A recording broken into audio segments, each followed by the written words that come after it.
সবার সাথে আজকে একটা ইম্পর্টেন্ট কথা আছে, কিভাবে যে বলি, খুবই ইম্পর্টেন্ট কথা। মৃত্যুর আগে যে কথা বলে গেছেন অভিনেত্রী তানিন শোভা। ভিউয়ার্স, অনুগ্রহ করে ভিডিওটি শুরু থেকে শেষ পর্যন্ত মনোযোগ দিয়ে দেখুন এবং আপনার মতামত জানাতে ভুলবেন না।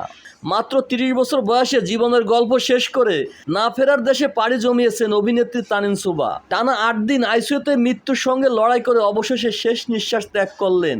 ব্যক্তি জীবনে অশান্তি ছিল তার নিত্য সঙ্গী।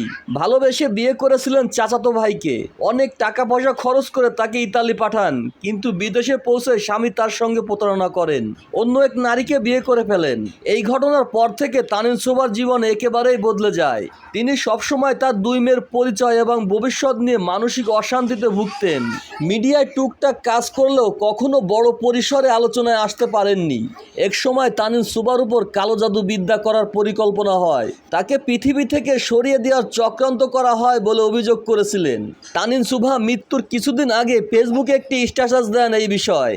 এরপর থেকে তিনি গুরুতর অসুস্থ হয়ে পড়েন। শেষ সময়টুকু তিনি ঢাকায় একটি হাসপাতালে কাটান, যেখানে আইসিইউতে 8 দিন থাকার পর পৃথিবীর মায়া ত্যাগ করেন।